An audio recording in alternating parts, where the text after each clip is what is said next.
Hi friends, இன்றைக்கி நம்ம ஒரு ப்ரீவியஸ் இயர் கொஷின் பார்ப்போம். இந்த கொஸ்டின் என்ன மாதிரி கொஷின்ஸ்னால், கூட்டுத்தொடர் அண்டு பெருக்கு தொடர் இல்லாமல் சிறப்பு தொடர்னு சொல்லுவாங்க. இப்போது ஸ்கொயர் வேல்யூஸில் வரும், க்யூப் வேல்யூஸில் கொடுத்தா எப்படி போடுறது அப்படின்னு. ஃபஸ்ட்டு கொஷினை பார்க்கலாம்.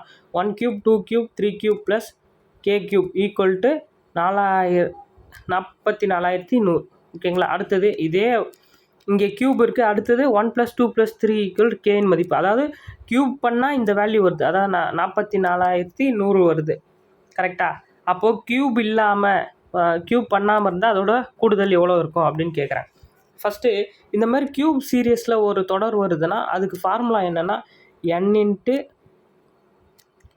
n + 1 / 2² கரெக்டுங்களா?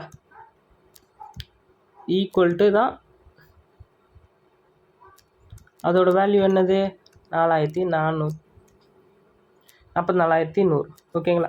இப்போது இதுக்கு ஃபார்முலா என்னென்னா அதே தான், பட் ஹோல் ஸ்கொயர் வராது. அதாவது n × n + 1 / 2 இவ்வளோ தாங்க இதுக்கான ஃபார்முலா. ஓகேங்களா? நம்மளுக்கு க்யூப் வேல்யூஸ் கொடுத்து இந்த ஃபார்முலா, க்யூப் இல்லாமல் கொடுத்தா இந்த ஃபார்முலா. இப்போது ரெண்டுமே சேம் தான். கரெக்டாக? இங்கே ஸ்கொயர் பண்ணியிருக்காங்க, இங்கே ஸ்கொயர் பண்ணல. அப்போது இதுக்கு ரூட் ஸ்கொயர் எடுத்தால் இங்கே ஸ்கொயரும் கேன்சல் ஆகிடும். அதே மாதிரி இதுக்கு ரூட் ஸ்கொயர் எடுத்தால் ஸ்கொயர் ரூட் எடுத்தால் 441க்கு 21 வருங்களா? அடுத்தது 100க்கு, அதான் 2 0க்கு 1 0 வெளியே வந்துடும். அப்போது 210 தான் இதோட வேல்யூ. 210. அப்போது இன்கேஸ் இதோட வேல்யூ 210 அப்படின்னு கொடுத்துட்டு க்யூப் வேல்யூ என்னன்னு கேட்டால் இதை ஸ்கொயர் பண்ணுறேங்க. 210 ஹோல் ஸ்கொயர் பண்ணிட்டீங்கன்னா உங்களுக்கு 44,100 கிடச்சிடும். ஓகேங்களா?